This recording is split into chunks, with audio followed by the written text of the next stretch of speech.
નમસ્કાર મિત્રો, સ્વાગત છે તમારા બધાનું ધોરણ 12 એસપીસીસી પાર્ટ આપણે ત્રીજો જોવાના છીએ. એસપીનો ડિબેન્ચર. તો કેવો પાર્ટ છે, ચાલો શરૂઆત કરી દેવી.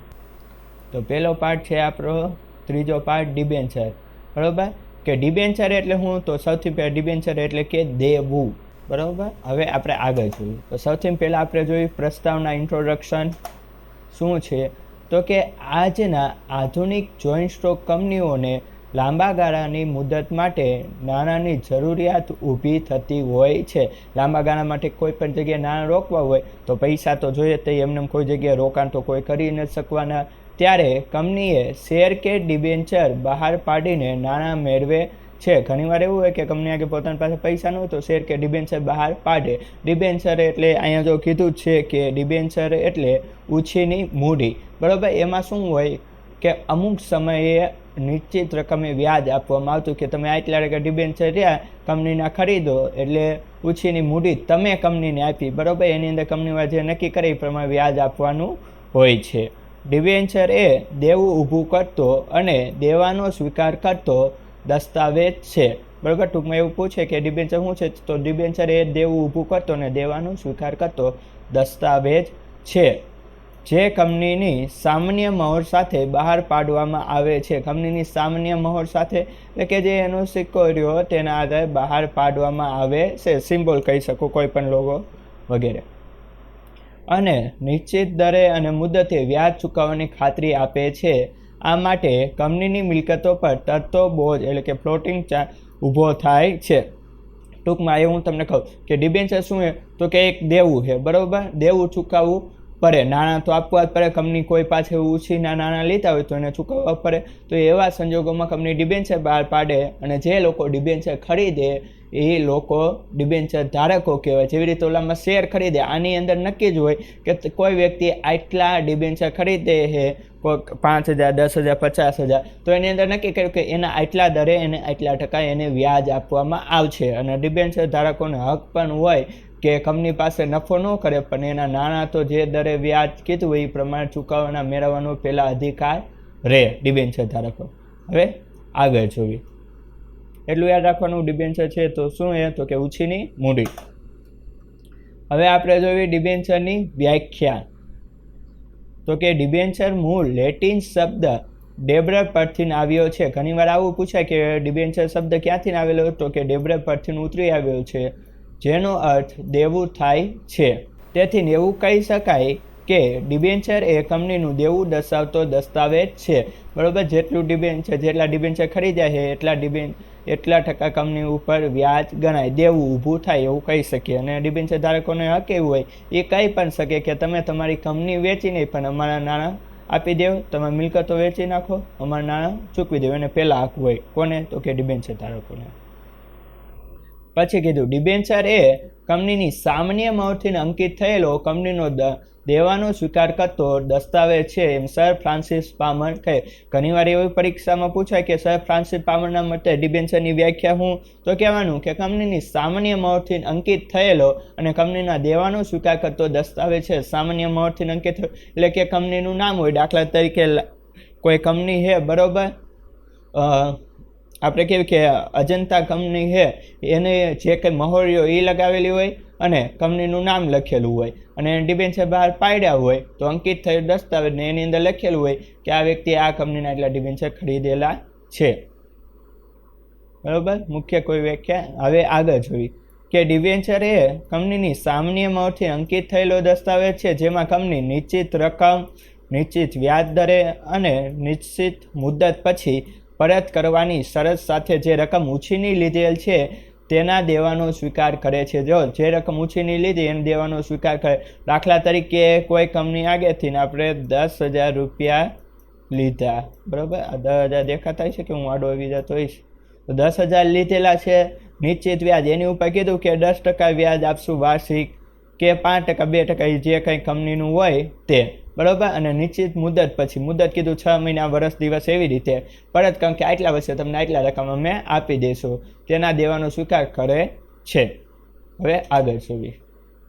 હવે ડિબેન્ચર એ કંપનીની સામાન્ય મહોર સાથે હોય, અમુક નિશ્ચિત રકમના દેવાનો સ્વીકાર કરતો દસ્તાવેજ છે, જેમાં મુદ્દલ રકમ પરત કરવામાં આવે તેટલા સમય સુધી નિશ્ચિત દરે વ્યાજ આપવાનો કરાર કરવામાં આવે છે. જે મુદ્દલ રકમ રહી 50,000 છે તો 50,000 પાછા આપવાનું, જે કાંઈ રકમ નક્કી કરી હોય કે એટલા સમય સુધીમાં આપી દેવાનું એની ઉપર વ્યાજ સહિત, તો તે પણ જણાવવું જોઈએ. જે માટે કંપનીની મિલકતો પર બોજ ઊભો કરવામાં આવે છે. ટૂંકમાં ડિબેન્ચર ધારકોને હક હોય જો ઓલા નાણાં નહીં ચૂકવે તો કંપનીની મિલકતો વેચીને પોતાના નાણાં વસૂલ કરી શકે છે. એટલે એક પ્રકારનો બોજ થયો કંપની માથે, કેમ કે કોકના પૈસા લીધા તો દેવા તો પડે જ ને, એવી રીતે. આમ કંપની ધારા મુજબ કાયદાથી સ્થપાયેલી જોઈન્ટ સ્ટોક કંપની લાંબા ગાળા માટે ઉછીની મૂડી લેવા માંગતી હોય ત્યારે ડિબેન્ચર બહાર પાડે છે. લાંબા ગાળા માટે ઉછીની મૂડી જોતી તો ડિબેન્ચર બહાર પાડે કે આટલા વર્ષ, 10 વર્ષ, 15 વર્ષ વગેરે. નિશ્ચિત મુદત પછી ડિબેન્ચરના નાણાં પરત કરી શકાય છે. જે કંઈ કીધું, કંપની અને ડિબેન્ચર ધારક વચ્ચે દેવાદાર અને લેણદારોનો સંબંધ સ્થાપિત થાય છે. અહીંયા કંપની દેવાદાર બનશે અને ડિબેન્ચર ધારકો લેણદાર. ડિબેન્ચર ધારકને કંપનીમાં મતાધિકારનો હક મળતો નથી. જેવી રીતે આપણે પહેલો પાર્ટ તમે જોયો હોય શેરવાળો, તો એની અંદર ખબર જ છે કે શેર ધારકો હોય, ઇક્વિટી છે તો એને મત આપવાનો અધિકાર મળે, જ્યાં આ ડિબેન્ચર ધારકો છે એ મત ન આપી શકે. તે કંપનીના સંચાલનમાં પણ ભાગ લઈ શકતા નથી. પરંતુ ડિબેન્ચર હોલ્ડરો તેમના હિતોના રક્ષણ માટે ડિબેન્ચર ટ્રસ્ટી નિમી શકે છે. આવું પણ પરીક્ષામાં પૂછાય કે ડિબેન્ચર ધારકો પોતાના હિતોના રક્ષણ માટે કોની નિમણૂક કરી શકે, તો કે ડિબેન્ચર ટ્રસ્ટ નિમી શકે છે. ડિબેન્ચર ટ્રસ્ટી નિમવાનું કારણ શું કે તેના આધારે ખબર પડે કે હવે આ ડિબેન્ચર ધારકો ઘણીવાર કંપની એમ કે અમે આટલા ટકે નહીં ને આટલા ટકે મત આપ્યા, કે નાણાં લેવાનું કીધું હતું, અમારે તો આટલું વ્યાજનું દર હતું. તો એવા સંજોગોમાં ડિબેન્ચર ટ્રસ્ટી કહી શકે ને કે ના તમે આટલા ટકે આપેલા છે ને આ સમય દરમિયાન નાણાં ચૂકવવાના રહેશે. એટલા માટે એના હિતો. કંપની જ્યારે ફડચામાં જાય ત્યારે તેની મિલકતો વેચીને, ફડચામાં જાય એટલે કે બંધ કરવાની પ્રક્રિયા હોય ત્યારે સૌપ્રથમ ડિબેન્ચર ધારકોને તેમના નાણાં ચૂકવવામાં આવે છે. જો કંપની બંધ કરવામાં આવે તો પહેલો હક ડિબેન્ચર ધારકોને રહે. એવું પૂછાય કે કંપની ફડચામાં જાય તો સૌપ્રથમ કોને નાણાં ચૂકવવામાં આવે, તો કે ડિબેન્ચર ધારકોને પહેલાં નાણાં ચૂકવવામાં આવે છે જ્યારે કંપની ફડચામાં જાય એટલે કે બંધ કરવાની હોય ત્યારે. હવે ડિબેન્ચરના પ્રકારો કે ક્યાં છે, તો કે જાહેર જનતા સરળતાથી નાણાં રોકે તે માટે કંપનીનું સંચાલકો જુદા જુદા પ્રકારના ડિબેન્ચર બહાર પાડે છે. અલગ અલગ પ્રકારના ડિબેન્ચર બહાર પાડે એ પણ આપણે જોશું. ડિબેન્ચરમાં નાણાં રોકનાર વ્યક્તિએ પોતાના નાણાંની સલામતીને ખાસ મહત્ત્વ આપતા હોય છે. બરાબર, કોઈ પણ વ્યક્તિ છે કે કંઈ પણ જગ્યાએ નાણાં રોકે તો એ જોવે કે નાણાંની સલામતી કેટલી, કે નાણાં આપણે રોક્યા છે તો એ પાછા તો આવશે ને. હવે ડિબેન્ચરના પ્રકારો કેટલા, તો કે ગીરો ડિબેન્ચર, આ બધા વિશે આપણે ડિટેલમાં જોશું. સંપૂર્ણ રૂપાંતરક્ષમ ડિબેન્ચર. સંપૂર્ણ રૂપાંતરક્ષમ ડિબેન્ચર એટલે કે જે ડિબેન્ચરનું ઇક્વિટી શેરમાં રૂપાંતર થતું હોય તેને સંપૂર્ણ રૂપાંતરક્ષમ ડિબેન્ચર કહેવાય. અસંતર રૂપાંતરક્ષમ ડિબેન્ચર કે અડધા રૂપાંતર થાય, અને બિન રૂપાંતર એટલે કે એનું ડિબેન્ચરમાં શેરમાં રૂપાંતર ન થઈ શકે. હવે વિગતવાર આપણે જોવી. પહેલું છે ગીરો ડિબેન્ચર. આ પ્રકારના ડિબેન્ચર બહાર પાડતા કંપનીની મિલકતો ગીરે મૂકી સ્થિર કે અસ્થિર બોજ ઊભો કરે છે. જો મિલકતો ઉપર એક પ્રકારનો બોજ ઊભો કરે, સ્થિર કે અસ્થિર. આ મિલકતો સંદર્ભે કોઈપણ નિર્ણય લેતા પહેલાં કંપનીએ ડિબેન્ચર હોલ્ડરના ટ્રસ્ટીઓની મંજૂરી મેળવવી પડે છે. જો કંપની રહે અને ડિબેન્ચર હોલ્ડરનું ટ્રસ્ટીની મંજૂરી મેળવવી પડે. કયા પ્રકારના, તો કે ગીરો ડિબેન્ચર બહાર પાડવા હોય ત્યારે. કંપનીનું જ્યારે વિસર્જન થાય ત્યારે આવા ડિબેન્ચર હોલ્ડરોને મિલકતો પર પ્રથમ હક હોય છે. જો વિસર્જન એટલે કે જ્યારે કંપની બંધ કરવાની થતી હોય કે ફડચામાં જતી હોય તેવા સંજોગોમાં ડિબેન્ચર હોલ્ડરોને મિલકતો પર પહેલાં હક રહે. ઘણીવાર એવું થતું હોય ને કે કંપનીવાળા નાણાં ન ચૂકવી શકતા હોય તો ડિબેન્ચર ધારકો એ નાણાં રહ્યા વેચી મિલકતો કંપનીની વેચીને એ નાણાં પોતે રાખી શકે છે. હવે સંપૂર્ણ રૂપાંતરક્ષમ ડિબેન્ચર, એને FCD પણ કહેવાય છે, ફુલ્લી કન્વર્ટેબલ ડિબેન્ચર. ટૂંકમાં જો ઘણીવાર એવું પૂછે કે FCDનું ફૂલ ફોર્મ જણાવો કાં FCD સમજાવો, તો FCD એટલે કે ફુલ્લી કન્વર્ટેબલ ડિબેન્ચર એટલે કે સંપૂર્ણ રૂપાંતરક્ષમ ડિબેન્ચર.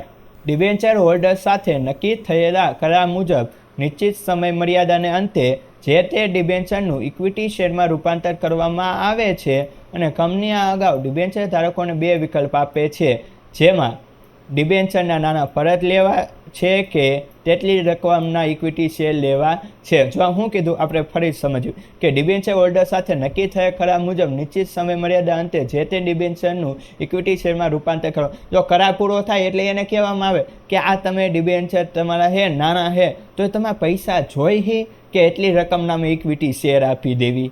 બરાબર.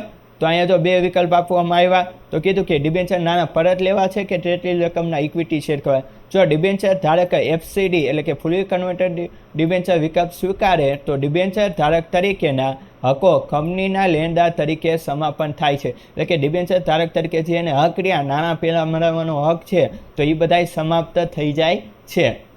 અને ઇક્વિટી શેર ધારક તરીકેના હક એટલે કે માલિકી પ્રાપ્ત થાય છે. આપણને ખબર છે કે ઇક્વિટી છે જે કંપનીના કોઈ વ્યક્તિ શેર ધારક હોય શેર ખરીદે તો એ કંપનીનો માલિક કહેવાય. અને એના જો હક પહેલાં રહ્યા ને ડિબેન્ચર ધારકોને હોય આ ઇક્વિટી શેર હોલ્ડર પછી હોય આને મળે સભામાં હાજર રહી શકે, મત આપવાનો અધિકાર વગેરે બધું મળી શકે, મત આપી શકે.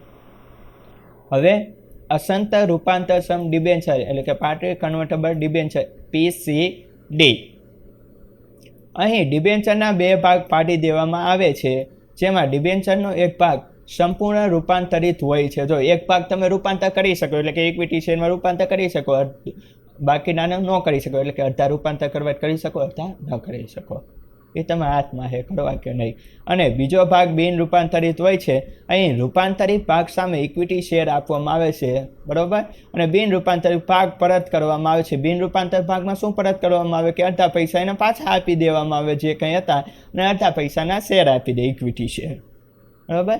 રૂપાંતર જો સંપૂર્ણ રૂપાંતરમાં શું આવે તો કે બધા શેર રહ્યા વેચી નાખે, પૈસા રહ્યા ન આપે અને એના બદલામાં એટલા શેર આપી દે. અસંતર રૂપાંતરમાં શું આવે કે અડધા પૈસા આપી દે અને અડધા ઇક્વિટી શેર આપી દે એટલે અસંતર રૂપાંતર અડધા. હવે બિન રૂપાંતરક્ષમ ડિબેન્ચર કે જે રૂપાંતર ન થઈ શકે, નોન કન્વર્ટેબલ ડિબેન્ચર જેને NCD પણ કહેવાય છે. આ પ્રકારના ડિબેન્ચરનું ઇક્વિટી શેરમાં રૂપાંતર થઈ શકતું નથી કે આ પ્રકારની કોઈ જોગવાઈ હોતી નથી. કંપની ડિબેન્ચરની મુદત પૂરી થતાં નાણાં પરત કરે. તમે ડિબેન્ચર જેટલા વર્ષ માટે લીધા હોય, વર્ષ દિવસ કે 6 મહિના કે સામાન્ય રીતે 4 થી 5 વર્ષ માટે લેતા હોય લાંબા ગાળાની મૂડી માટે, તો નાણાં સમય પૂરો થાય એના બદલામાં એટલા નાણાં તમને પરત કરી દેવામાં આવે છે. જો મિત્રો તમે અહીંયા સુધી વિડીયો જોયો હોય તો ચેનલને નહીં પણ વિડીયોને લાઈક કરી દેજો, કોમેન્ટ કરજો અને સબસ્ક્રાઈબ કરવાનું બાકી હોય તો કરી દેજો. બાકી જો ડાગલો આપણે બનાવ્યો ડાગલા જેવો કેવો બેઠો છે અહીંયા. બરાબર. હવે આપણે જોવી ડિબેન્ચર બહાર પાડવાની વિધિ. ભારતીય કંપની ધારામાં ડિબેન્ચર બહાર પાડવા માટેની ખાસ જોગવાઈઓ કરવામાં આવેલી છે. ખાસ જોગવાઈ કરવામાં આવી કે કઈ રીતે બહાર પાડે ડિબેન્ચર. જ્યારે કંપની ડિબેન્ચર બહાર પાડે ત્યારે તમામ જોગવાઈનું પાલન કરવું અનિવાર્ય છે. બરાબર. જે કંઈ એના નીતિ નિયમ છે, જોગવાઈ છે તે પાલન કરવું પડે. ઘણીવાર આ જોગવાઈ પણ પૂછાઈ જાય. બરાબર કે વિધિ પૂછાઈ જાય. જો આ જોગવાઈઓના પાલનમાં કોઈ પણ ભૂલ થાય તો કંપની જે તે અધિકારીને દંડ કે સજાને પાત્ર ગણાય છે. જે વ્યક્તિથી ભૂલ થાય એ વ્યક્તિને દંડ કે સજા પ્રાપ્ત થાય છે. ડિબેન્ચર ધારકોનું હિત ક્યાંય પણ જોખમાય નહીં તે રીતે ધ્યાન રાખીને કામગીરી કરવી અનિવાર્ય છે. બરાબર. એવી રીતે કામગીરી થાય કે જેવી રીતે જેથી કરીને ડિબેન્ચર ધારકોના હિતોનું રક્ષણ રહે પ્લસ કે એને કોઈ આગળ જતાં તકલીફ ન પડે. ડિબેન્ચર બહાર પાડવાની વિધિ નીચે પ્રમાણે છે. હવે આની વિધિ જોઈ. પહેલું છે ડિરેક્ટર મંડળની સભામાં ઠરાવ પસાર કરવાનો. બરાબર. ડિરેક્ટર મંડળ એટલે કે સંચાલક મંડળની સભામાં. બરાબર. આપણી આગળ પેન ટેબ નથી, માઉસથી લખવું એટલે અક્ષર સારા એટલા બધા નથી થતા. બરાબર. એટલે કહેતા નહીં કે શું કર્યું સંચાલક. હાલો. ડિરેક્ટર મંડળની સભામાં ઠરાવ. સૌપ્રથમ કંપનીના નિયમન પત્રમાં ડિબેન્ચર અંગેની જોગવાઈઓનો અભ્યાસ કરવામાં આવે. જો ડિબેન્ચર બહાર પાડવા આખી જોગવાઈ રહે એટલે કે ટૂંકમાં કંપનીનું નિયમન પત્ર 11મા ધોરણમાં તમે આવેદનપત્ર અને નિયમન પત્ર 2 પાઠ તમે જોયા છે. એની અંદર દર્શાવતું કે કઈ રીતે કંપની શેર બહાર પાડી શકે. આવેદનપત્રમાં કંપની બધા નિયમ હોય, નિયમન પત્રમાં પણ જો આવેદનપત્રને આધીન કંપની ચલાવવામાં આવે, નિયમન પત્રમાં કંપનીના નિયમ હોય તેની બહાર કોઈ સત્તા બહારના કાર્ય ન કરી શકે. એવું હતું. એકવાર નજર મારી લેજો. હવે ત્યારબાદ કંપની સંચાલક મંડળની સભામાં ડિબેન્ચર બહાર પાડવા માટે ઠરાવ પસાર કરે છે, જેમાં ડિબેન્ચરની સંખ્યા કે કેટલા ડિબેન્ચર બહાર એ સંખ્યા, ડિબેન્ચરની કિંમત, ડિબેન્ચરની કુલ રકમ, વ્યાજનો દર, વ્યાજની ચૂકવણી શરતો વગેરે બાબતો અંગે નિર્ણય લેવામાં આવે છે. કે સંચાલક મંડળની સભામાં ઠરાવ પસાર કરવામાં આવે કે આપણે ડિબેન્ચર બહાર પાડવા તો કે કેટલા બહાર પાડવા, એની સંખ્યા, એની કિંમત, કયા ભાવે બહાર પાડશો, ડિબેન્ચરની કુલ રકમ, બધા ડિબેન્ચર કેટલી રકમ થશે, એમાં વ્યાજનો દર કેટલો આપશો, 6% વગેરે, વ્યાજની ચૂકવણી કઈ રીતે કરશો, શરતો વગેરે બાબતો અંગે નિર્ણય લેવામાં આવે છે. બીજું, કંપનીની સામાન્ય સભામાં ઠરાવ કે કંપની ડિબેન્ચર બહાર પાડીને જે નાણાકીય ભંડોળ એકત્ર કરવામાં આવે છે તેના કારણે ઉછીની મૂડીનું પ્રમાણ મુક્ત અનામત ભંડોળ કરતાં વધી જતું હોય અથવા તો સત્તા મર્યાદાથી વધારે રકમના ડિબેન્ચર બહાર પાડવાના હોય ત્યારે કંપનીની સામાન્ય સભા બોલાવીને સભ્યોની સંમતિનો ઠરાવ કરવામાં આવે છે. તો હું કીધું મુક્ત અનામત ભંડોળ કરતાં વધી જતું, તમને ખબર હોય કે 10% આપણે અનામત ખાતે નામમ કેમ આવે કે 10% મૂડી રાખ્યું હોય, તો એવી રીતે કંપનીવાળા રહ્યા જે કંઈ નાણાં રહ્યા જરૂર પડે ત્યારે રાખશે, પણ આના કરતાં વધી જતું હોય તેવા રકમને ડિબેન્ચર બહાર પાડવો હોય ત્યારે કંપનીની સામાન્ય સભા બોલાવીને સભ્યોની સંમતિ ઠરાવ કરવો પડે. જો સામાન્ય સભામાં બોલાવે કે આપણે ડિબેન્ચર બહાર પાડવા છે, મુક્ત અનામત ભંડોળ છે એના કરતાં મૂડી વધી જાય છે, સત્તા મર્યાદા વધારે રકમના ડિબેન્ચર બહાર પાડવા, ત્યારે સામાન્ય સભામાં ઠરાવ પસાર કરો. જો ઠરાવ પસાર થાય, હા પાડે બધા સભ્યો, તો પછી આગળની કાર્યવાહી થાય. હવે સેબીની મંજૂરી, સેબી એટલે કે security exchange board of India, 1992માં સ્થાપના થઈ હતી. ડિબેન્ચર બહાર પાડવા સેબીની મંજૂરી મેળવવી પડે છે અને સેબીની માર્ગદર્શક સૂચનાઓનું પાલન થાય તેની પણ તકેદારી રાખવી જરૂરી છે. જેવી રીતે કેમ રિઝર્વ બેંક આરબીઆઈના નિયમ, બધી બેંકો આરબીઆઈના નિયમ પ્રમાણે કામકાજ કરતી હોય, એવી જ રીતે શેર જ્યારે બહાર પાડો ત્યારે સેબીના નિયમ પ્રમાણે કામ કરવું પડે છે. Security exchange board of India. હવે ચોથું એ વિજ્ઞાપન પત્ર બહાર પાડવું. વિજ્ઞાપન પત્ર એટલે કે જાહેરાત બહાર પાડવી. જાહેર કંપનીઓએ ડિબેન્ચર બહાર પાડવા માટે વિજ્ઞાપન પત્ર દ્વારા જાહેર જનતાને આમંત્રણ આપે છે.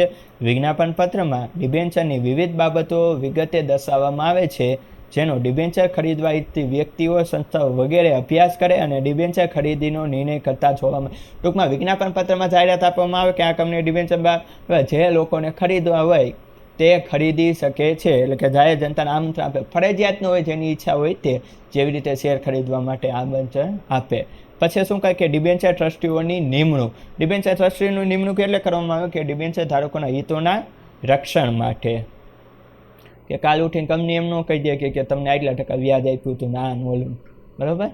ડિબેન્ચર ધારકોના હિતોનું રક્ષણ કરવા માટે ટ્રસ્ટ ધારાની જોગવાઈઓ પ્રમાણે ટ્રસ્ટ દીઠ ડિબેન્ચર કરારપત્ર તૈયાર કરવામાં આવે છે અને કંપનીમાં ડિબેન્ચર ટ્રસ્ટીઓની નિમણૂક કરવામાં આવે. ટ્રસ્ટ દીઠ આખે કરારપત્રને નિમણૂક કરવામાં આવે અને ડિબેન્ચર ટ્રસ્ટીઓની નિમણૂક કરવામાં આવે છે.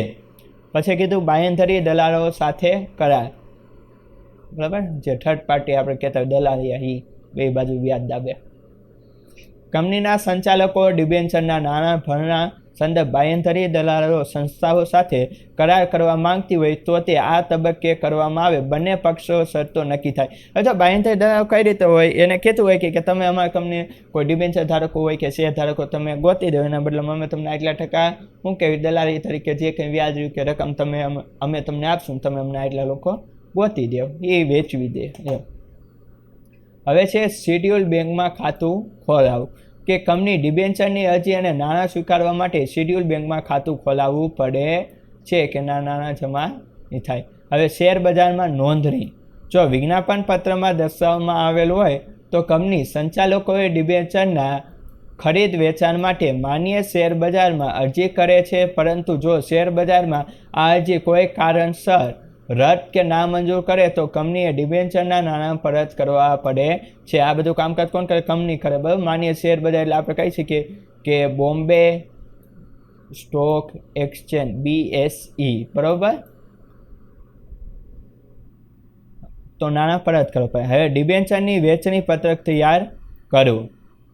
કે વિજ્ઞાપન પત્રમાં દર્શાવ્યા પ્રમાણે ડિબેન્ચર ભરણાની યાદી બંધ થયા પછી આવેલ ડિબેન્ચર અરજીના આધારે કંપની સેક્રેટરી ડિબેન્ચર વેચણી પત્રક તૈયાર કરે છે. કંપનીના ડિરેક્ટરોની સભામાં ડિબેન્ચર ફાળવણી અંગે નિર્ણય લેવામાં આવે છે. કોને કેટલા ડિબેન્ચર ફાળવવા તે નક્કી થઈ ગયા પછી ડિબેન્ચરના પ્રમાણપત્રો મોકલવાની કાર્યવાહી કરવામાં આવે છે. જો વેચણી પત્રક તૈયાર કરે એની અંદર જેવી રીતે શેરમાં કેમ વેચણી પત્રક કરે તે જ રીતે આમાં છે કે સેક્રેટરી ડિબેન્ચર વેચણી પત્રક તૈયાર કરે, કંપનીના ડિરેક્ટરની સભામાં ડિબેન્ચર ફાળવણી અંગે નિર્ણય લેવામાં આવે, કોને કેટલા ડિબેન્ચર ફાળવવા તે નક્કી કરે અને ડિબેન્ચરના પ્રમાણપત્રો મોકલવાની કાર્યવાહી કરવામાં આવે. પ્રમાણપત્ર મોકલો કે તમે આ કંપનીના એટલા ડિબેન્ચર ખરીદ્યા છે. હવે ડિબેન્ચરના પ્રમાણપત્રો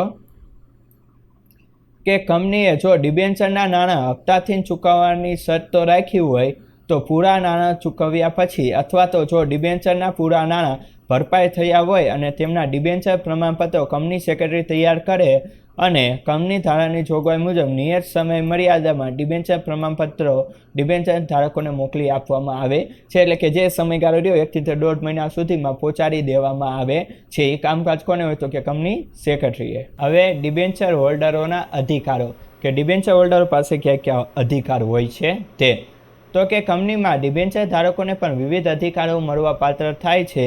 ડિબેન્ચર ધારકો કંપનીના લેણદારો છે, તેથી કંપની અને ડિબેન્ચર વચ્ચે દેવાદાર અને લેણદારનો સંબંધ જોવા મળે છે. એ આપણને ખબર જ છે. ડિબેન્ચર હોલ્ડરોના વિવિધ અધિકારો નીચે મુજબ છે. પહેલું જોઈ કે ડિબેન્ચર પર નિર્ધારિત સમય અને નિશ્ચિત દરે વ્યાજ મેળવવાનો અધિકાર. જો નિર્ધારિત સમય અને નિશ્ચિત દરે કીધું કે આટલા ટકા અમને મહિને વ્યાજ આપજો, 6% 5% એ અધિકાર પહેલાં મળે. એમાં એવું ન હોય કે કંપની ખોટમાં જતી 2 મહિના ખમો પછી આપશો, એવું નહીં. ડિબેન્ચરની સમય મર્યાદા પૂરા થતાં નાણાં પરત મેળવવાનો અધિકાર. 5 વર્ષ માટે નાણાં આપ્યા હોય, 5 વર્ષ પૂરા થાય એટલે પહેલો અધિકાર અમને હોય. પછી કંપની નફો કરે કે ખોટ કરે પણ પહેલો અધિકાર આને હોય. કંપનીની રજિસ્ટર ઓફિસે રાખવામાં આવેલ દસ્તાવેજોનો અભ્યાસ, તપાસ અને નકલ મેળવવાનો પણ અધિકાર. બરાબર, ડિબેન્ચર ધારકોને કોઈ રજિસ્ટર ઓફિસ જઈને દસ્તાવેજો મેળવ્યું કે કંપની ક્યારે સ્થાપિત ગયા છે, કેટલો નફો કર્યો તો વગેરે બધું દસ્તાવેજો તપાસી શકે, માહિતી પણ મેળવી શકે. પછી કંપની રજિસ્ટર ઓફિસે જરૂરી ફી ભરી જે તે સાચી માહિતી મેળવવાનો અધિકાર. રજિસ્ટર ઓફિસે જરૂરી ફી ભરી જે તે સાચી માહિતી મેળવવાનો પહેલો અધિકાર હોય. કંપની ડિબેન્ચર ધારકો સાથે ટ્રસ્ટ ડીડ ટ્રસ્ટ કરાર કરે છે, તેની જોગવાઈ મુજબ આ કામગીરી થાય છે કે કેમ તેની જાણકારી મેળવવાનો અધિકાર. જે કરાર કરે બરાબર કંપની ડિબેન્ચર ટ્રસ્ટ સાથે તો ડિબેન્ચર ધારકોનો હક હોય કે પ્રમાણે કામકાજ થાય છે કે નહીં જાણી શકે બધું. ડિબેન્ચર હોલ્ડરો તેમના હિતોનું રક્ષણ કરવા માટે ડિબેન્ચર ટ્રસ્ટીની નિમણૂક કરવાનો અધિકાર. બરાબર, એના હિતોનું રક્ષણ માટે ડિબેન્ચર ટ્રસ્ટીની નિમણૂક કરી શકે. એ આપણે આગળ જોયું. કંપનીના સંચાલકો ડિબેન્ચર હોલ્ડરને અસર કરતા મહત્વના નિર્ણય લેતા પહેલાં ડિબેન્ચર ટ્રસ્ટીને વિશ્વાસમાં લેવા પડે છે.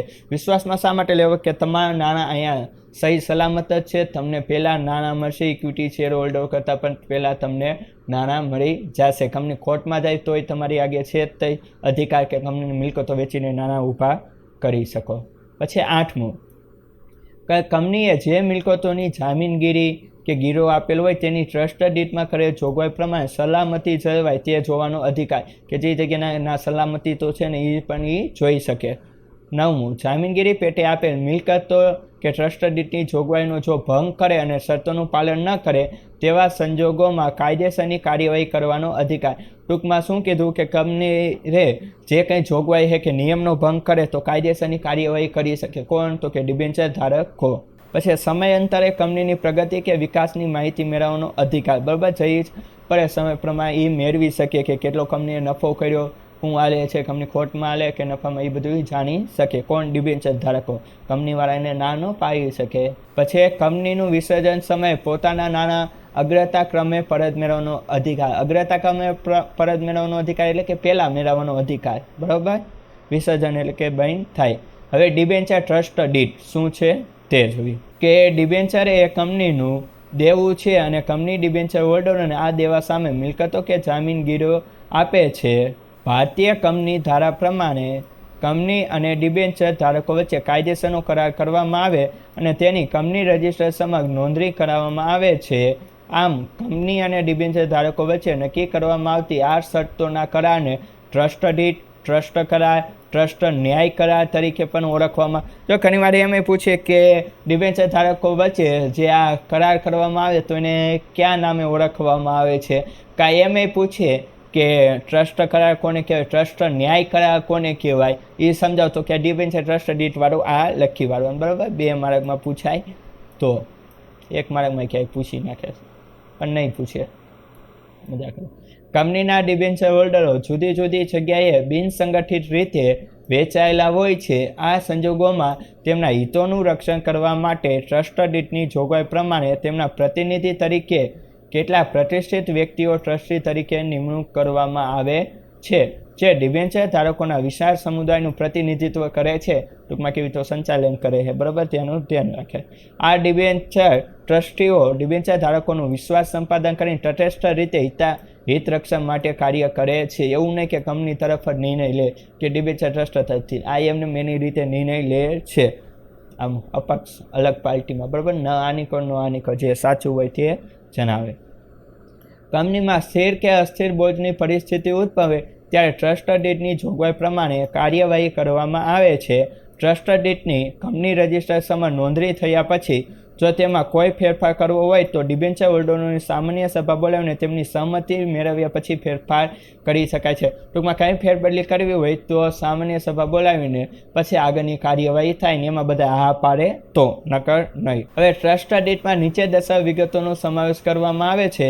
કંપની ધારા પ્રમાણે ડિબેન્ચર ટ્રસ્ટ ડીડ ફોર્મ 12 પ્રમાણે ભરવાનું હોય છે. નીચે તો કંપનીની પ્રાથમિક વિગત કે કઈ જગ્યાએ કંપની છે, કંપનીનું નામ વગેરે, ડિબેન્ચર ઇસ્યુની તારીખ કે ક્યાંથી બહાર પાડ્યા, જામીનગીરી ગીરો મૂકવામાં મિલકતોની વિગત કે કઈ મિલકતો ગીરવે મૂકી, ડિબેન્ચર ટ્રસ્ટીઓની નિમણૂક અંગેની વિગતો કે કઈ રીતે ડિબેન્ચર ટ્રસ્ટીઓની નિમણૂક કરી છે વગેરે, જવાબદારી નિભાવવાની કસૂરની ઘટનાઓ, બરાબર.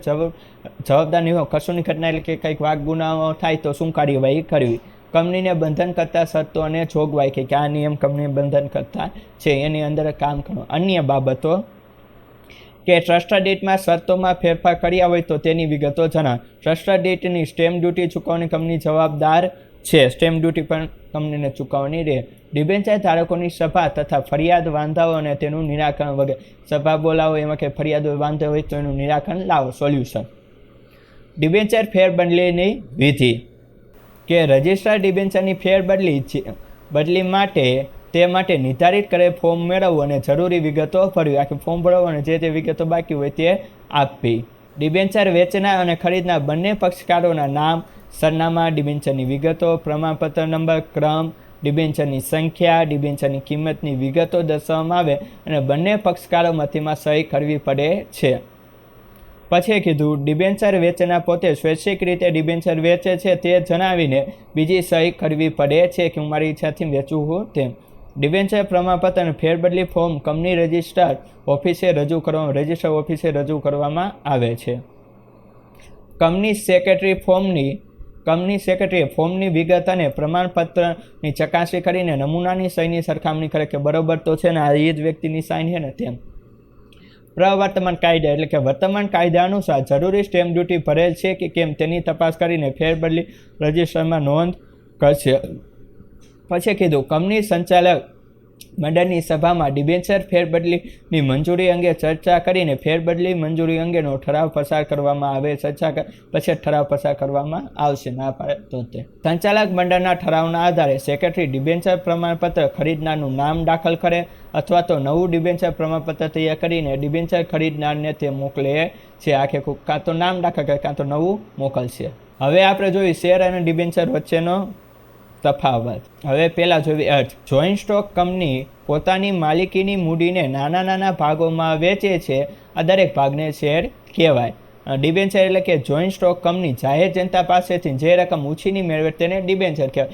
જો હું કીધું કે નાના ભાગોમાં વેચે માલિકી મૂડી તેને શેર કહેવાય અને કંપની પાસેથી જાહેર જનતા પાસે ઉછીની મૂડી મેળવે તેને ડિબેન્ચર કહેવાય. આ જો તફાવત છે આ ઘણીવાર પૂછાઈ જતો હોય 5 માર્કમાં 3 માર્કમાં એવી રીતે 3 માર્કમાં એમ કે 3 મુદ્દા કા 2 માર્કમાં એવી રીતે. હવે મૂડી કે શેર એ કંપનીની માલિકી મૂડી છે જ્યારે ડિબેન્ચર એ કંપનીની ઉછીની મૂડી. એકદમ સહેલું છે. વળતર કંપનીના નફામાંથી વળતર તરીકે ડિવિડન્ડ આપવામાં આવે છે. ડિવિડન્ડ એટલે કે વ્યાજ આપવામાં આવે છે. જો નફો કરે તો કંપનીને ડિબેન્ચર પર વળતર તરીકે વ્યાજ આપવામાં આવે છે. બરાબર. વર્તનનો દર, ડિવિડન્ડનો દર અનિશ્ચિત હોય છે કે ચોક્કસ ન હોય કે ક્યારેક મળે તો ન મળે, ક્યારેક વધુ મળે, ક્યારેક ઓછું મળે. ડિબેન્ચર પર વ્યાજનો દર નક્કી જ હોય કે નફો થાય કે ન થાય, વ્યાજ તો ફરજિયાત ચૂકવું પડે. બરાબર. અમે તમને પૈસા આપ્યા, તમારો ધંધો હાલે કે ન હાલે, અમને પૈસા દઈ દો. બોલું કેમ કે ફિર હેરાફેરીમાં મુજે મેરા પૈસા દે દો, એવી રીતે. માલિકી, શેર હોલ્ડર એ કંપનીનો માલિક છે, ડિબેન્ચર હોલ્ડર એ કંપનીનો લેણદાર છે. હવે જોખમ, શેરમાં જોખમનું પ્રમાણ વધારે હોય, આમાં ઓછું હોય. મતાધિકાર, આમાં મત આપવાનો હક મળે, આમાં મત આપવાનો હક મળતો નહીં, ભલે ન મળે, નાણાં ફેલાવી જાય ને, કેટલો ફાયદો. સ્ટેમ્પ ડ્યુટી, કંપનીમાં શેર ફેરબદલી ઉપર ઓછી સ્ટેમ્પ ડ્યુટી ભરવી પડે, ડિબેન્ચરની ફેરબદલીમાં સ્ટેમ્પ ડ્યુટી વધુ ભરવી પડે. કંઈક તો હોય ને. નાણાં પરત મેળવવામાં, તો કે કંપની જ્યાં સુધી કાયદેસર રીતે હયાત છે, હયાત એટલે કે જ્યાં સુધી ચાલુ છે ત્યાં સુધી શેરના નાણાં પરત કરી શકાતા નથી. કંપનીનું વિસર્જન સમયે સૌથી છેલ્લે મૂડી પરત મેળવવાનો હક મળે છે. સૌથી તે છેલ્લે બધે પૈસા આપી પછી મળે. અને ડિબેન્ચરના પ્રકાર મુજબ કંપની નાણાં પરત કરી શકે છે. કંપનીના વિસર્જન સમયે નાણાં પરત મેળવવાનો પ્રથમ હક હોય છે. બેંક થાય પહેલાં કે અમને પૈસા દઈ દો, બાકી તમારે જે કરવી કરો. મિલકત પર બોજ, મિલકત પર કોઈ પણ પ્રકારનો બોજ ઊભો કરવામાં આવતો નથી. ડિબેન્ચરમાં મિલકતો પર બોજ ઊભો કરવામાં આવે છે. હવે મૂડીમાંથી ચૂકવણી, કંપનીની મૂડીમાંથી શેર પર ડિવિડન્ડ આપી શકાતું નથી. ડિબેન્ચર પરનું વ્યાજ જોગવાઈ પ્રમાણે મૂડીમાંથી આપી શકાય છે. અંકુશ, શેર હોલ્ડરો કંપનીના વહીવટ ઉપર અંકુશ ધરાવે. ડિબેન્ચર ધારકો કંપનીના વહીવટ ઉપર અંકુશ ધરાવતા નથી, પરંતુ તેમના હિતના રક્ષણ માટે ડિબેન્ચર ટ્રસ્ટની નિમણૂક કરી શકાય. ઓલામાં વહીવટ ઉપર અંકુશ ધરાવે, આ ન થાય. હવે વિસર્જનની માંગણી, શેર ધારકો કંપનીની વિસર્જનની માંગણી કરી શકતો નથી. શેર ધારક એમ ન કહી શકે કે કંપની ખોટમાં જાય, ચાલો ને બંધ કરી દેવું. હવે જ્યારે ડિબેન્ચર ધારક કંપનીના વિસર્જનની માંગણી કરી શકે, એ એમ કહે કે અહીંયા તમે નાણાં ન ચૂકવી શક્યું હોય તો તમારી કંપની વેચી નાખો ને અમને પૈસા લાવો ભાઈ, એમ કહી શકે. તો મિત્રો વિડીયો પસંદ આવે લાઇક કરો, ચેનલમાં ન હોય તો સબસ્ક્રાઈબ કરો. ફરી મળશું નવા વિડીયોમાં. ત્યાં સુધી મને આપો રજા. વંદે માતરમ. જય ભારત.